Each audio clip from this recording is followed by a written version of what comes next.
Hello mates and lasses, this is 155mm bringing you another video. Hey guys, I'm going to bring you a quick little video here, just like I usually do here on YouTube, with more facts, more factual information, guys. You know how I like to back up my videos with lots of facts.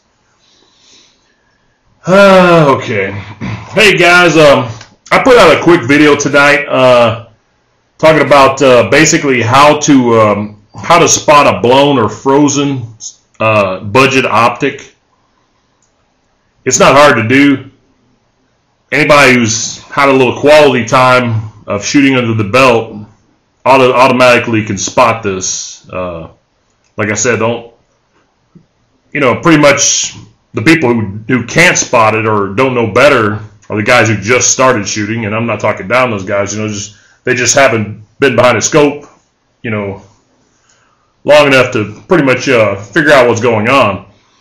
As everybody knows, man, when I first zeroed this NightForce scope, I think I did it about probably about six rounds, somewhere around 6 rounds, maybe 6 to 8 rounds. Took me to zero it at the range, and once I had it on zero, guys. By the way, I did frame this because this seems to be. Don't ask me what it is, guys, or what it is about these dime traces that I shot here a while back, but this seems to really have upset a few of the so-called, well, they like to think they're gurus here on YouTube. So I framed this thing here, since in all of its glory, where I use these. Well, let me turn it around where it was really supposed to be. This is how it was when I shot it. You guys can see the full video here on my channel. All you gotta do is go over there. That's the full video. You guys see where I used 6 rounds to shoot these 4 dimes, and in fact, on these 3 dimes, they were perfect shots. And now again, guys, I'm not bragging about my shooting skills or nothing like that. Like I said, anybody can do this, okay? If you have a NightForce scope, you have quality rifle, quality optics, anybody can make a perfect shot like this, man. And what I mean by perfect shot, I'm talking about, I was using cheap ammo, federal ammo from Walmart. And as you can see, the circumference of this dime, I hit in the exact same circumference of this dime, all the way around.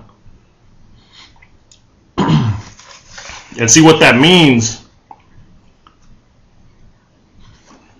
Only one was this one right here was a little off, and these 2 bullets were my mistake. Okay. Now remember, guys, I'm one of the only shooters here on YouTube who actually admits that he can make a mistake shooting. A lot of these other guys, they'll go, well, it was the wind, and it wasn't match ammo today, and I can actually admit, I'm not going to blame, like I said, I don't blame this on my rifle, my optics. They're supreme, dudes. This is my fault. You know what I mean? When I missed these rounds, that was because of me. Trust me, I know they're supreme. How else are you going to make again? And that's why I'm here on YouTube, to show you guys what works. I'm not here to dupe you guys for your money. I'm not here to tell you, because I've been down that road, guys. I know, man. I've had budget scopes, and like I said, I know how long they last. They don't last at all. They don't last long at all, guys. You quickly learn that in the world of firearms, you basically get what you pay for 9 times out of 10. You know what I mean? And like I said, when I zeroed this NightForce scope, I had the zero perfect for what the cheap ammo that I was using. Now, if you see the way this bullet is going all the way around the circumference of this dime, that's because this was I believe it was a 55 grain bullet that I used that day. This is a 55 grain bullet, right?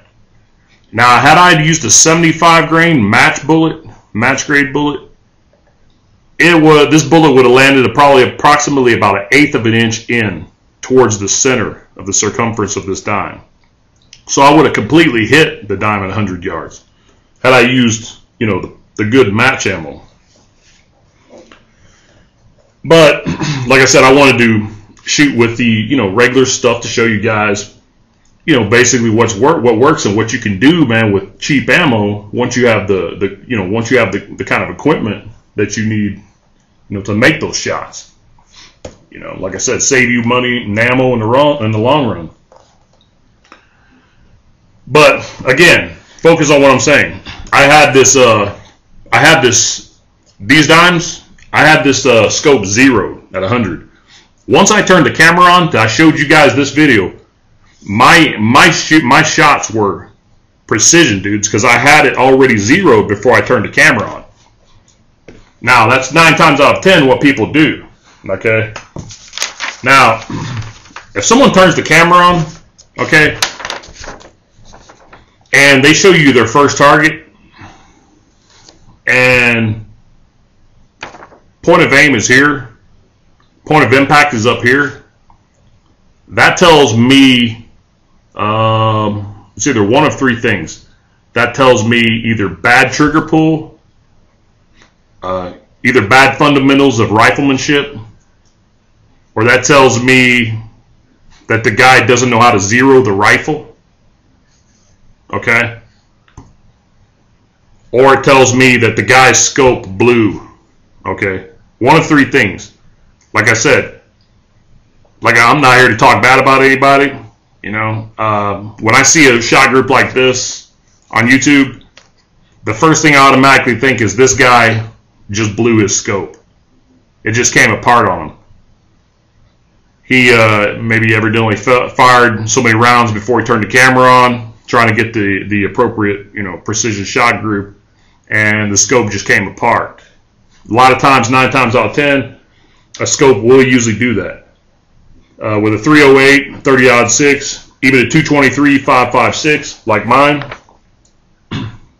it will come apart eventually. If you're using a budget, sometimes a budget scope, 9 times out of 10, guys, that's why I said, man, why do you think I went with a NightForce?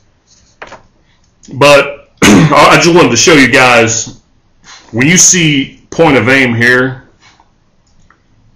I want to basically make this video so you guys will know this is how you can tell whenever you see if you see a YouTube video or you see any kind of videos here on YouTube, and you see the point of aim is here and the point of impact is up here with the bullets, that means this, whoever, you know, like I said, there's a lot of videos out there too, man. I can look at them and tell. The scope basically on that rifle has blown. Look at the spread. Look at the spread between this. Like I said, the only thing that can, and like I said, I give the shooter the benefit of the doubt. That means the scope on the rifle is blown, because the only 3 things it could be is either the guy doesn't know how to zero his scope, meaning that you gotta get point of impact on point of aim before you turn the camera on. 1. 2, it means the guy didn't have good fundamentals in shooting. Okay, aim, breathe, squeeze, etc. Trigger pull, proper trigger pull. I can throw you off as well. Or 3, like I said, the scope fell apart, and that's what happened. Like I said, it's one of the 3. Okay, I give out of respect for everyone here, you know, I always give the benefit of the doubt, and I'll say the last one, the 3rd one, the scope possibly fell apart. But, you know, it's just that simple. Okay, because once you turn the camera on, a real scope is not going to go anywhere. Okay, like I said, these 2 shots where I missed, that was my fault. Okay, I can blame that on those. I took a shot at this one. The first shot I missed. Okay, the 2nd shot I hit. I took a shot over here at this dime. This was the bullet. Then the 4th shot was right here. Boom. Then the 5th shot was down here. Perfect. Boom. 6th shot was down here. Perfect. As you can see, I basically got my feel, you know, because like I said, man, shooting, that's the first time I had ever shot dimes. And like I said, it's no joke, guys. I mean, everything comes into play when you're shooting at a target this small. That's another thing. When you see guys here with their finger on the trigger or their finger on the rifle, heartbeat, even your heartbeat comes into play at this distance. And guys, I'm here on YouTube because I'm trying to tell the guys who have never done this before. I'm trying to explain to you guys the truth, okay? I'm not here trying to dupe you. There's people here trying to dupe you guys, and I'm not in on that, dudes. I'm not here trying to review everything that's $200, etc. Trying to tell you that you're going to be able to do certain things with whatever, $200 rifle. It's not true, dudes. Trust me. I mean, I would not dupe. You can trust me here on YouTube. I'm not out here to dupe you. And if I was, man, I would start throwing this pin in front of the camera, and I would start reviewing a pin, or I'd start reviewing all kinds of cheap knives, etc. At the distance of 100 yards, dudes, your heartbeat actually moves the optics. The optics, basically your dot in your scope is just moving like this, man. You can see your heartbeat. Like I said, man, I'm not gonna see, man. Once you've been to ranges, once you've been out there and once you've shot, once you've been next to other people and you look over at their shot group and you learn and you look and see what rifles are capable of what, then you pretty much learn and you pretty much know that the things you see here on YouTube, like when a guy zeroes a scope and his point of impact is up here, you automatically know there's something wrong. Because once you zero a scope, if you know how to zero a scope, then your bullets are going to go right here. They're not going to go up here. It's either one of three things: bad riflemanship, the guy don't know how to zero the scope, or his scope done broke to pieces. Alright, guys, respect citizens carry firearms, criminals carry weapons, and that's why I run a NightForce, guys. Because see, NightForce, you can show the full video and you can hit these at 100. Peace out.